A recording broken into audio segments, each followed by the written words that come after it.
Have you ever had a hard time changing your way of life because you are worried what others will think or that it will make you look weak or maybe even wrong? Allah sends for us an example of a ruler who didn't let her ego get in the way of the truth. Meet Bilqis, Queen of Sheba or Queen of Sheba.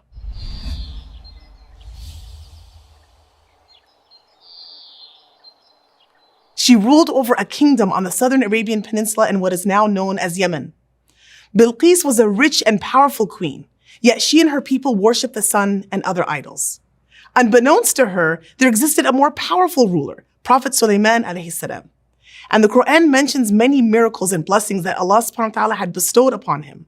He could understand the speech of animals, had the power of the wind, and despite his worldly powers, he never forgot Allah subhanahu wa ta'ala and was always grateful to him.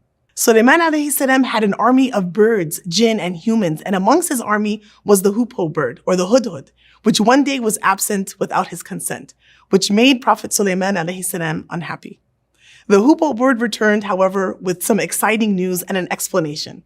He had been scouting in areas where Sulaiman alayhi salam's army had not yet reached.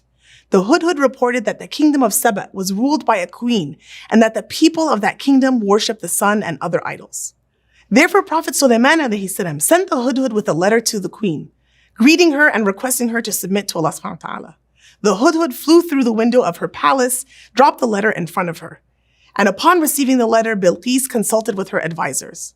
When she read Sulaiman alayhi salam's letter to them and consulted with them about this news, they said, "We have great strength and great ability for war, but it is for you to command. So think over what you will command us to do." Bilqis had the full authority to declare war. However, she chose a more diplomatic approach, where she decided to send a huge collection of expensive gifts to Sulaiman alayhi salam.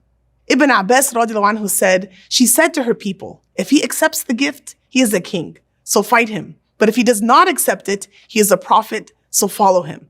Subhanallah. Prophet Sulaiman alayhi salam, however, rejected her gifts and said that the gifts which he had received from Allah subhanahu wa ta'ala were infinitely better than those which he had sent.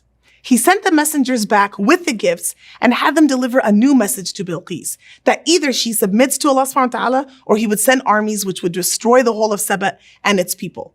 When Bilqis saw that her gifts were returned, she then knew that Sulaiman alayhi salam was a prophet. So she accepted the message of Tawheed and left her palace with her army to honor Sulaiman alayhi salam and to learn his religion. Prophet Sulaiman alayhi salam wanted to further display the gifts he had been granted by Allah subhanahu wa ta'ala by bringing her very expensive and elaborate throne to his palace before she arrived. So he asked his army, "Which one of you can bring me her throne?" A jinn offered to bring it to him before Sulaiman would even leave his seat. And another man who had knowledge of the book said he could bring the queen's throne in the blink of an eye. When the throne had been placed before Sulaiman alayhi salam, he praised Allah subhanahu wa ta'ala and thanked him.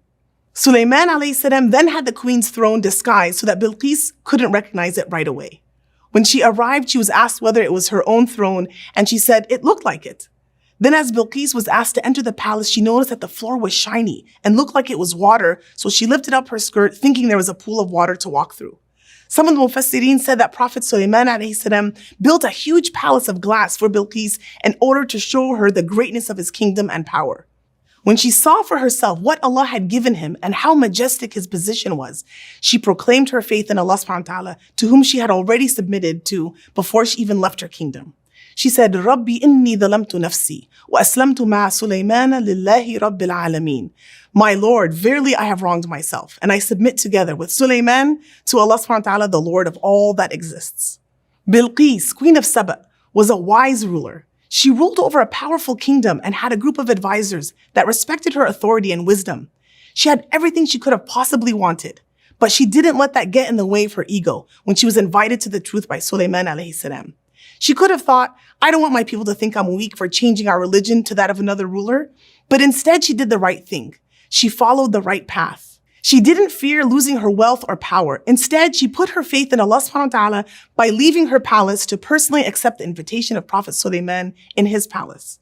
Her willingness to change also gained her the reward of all of her people who followed the religion of Tawheed because of her leadership. We learn from Bilqis' example that to be a real leader, to show real strength, it is to do the right thing and follow the straight path.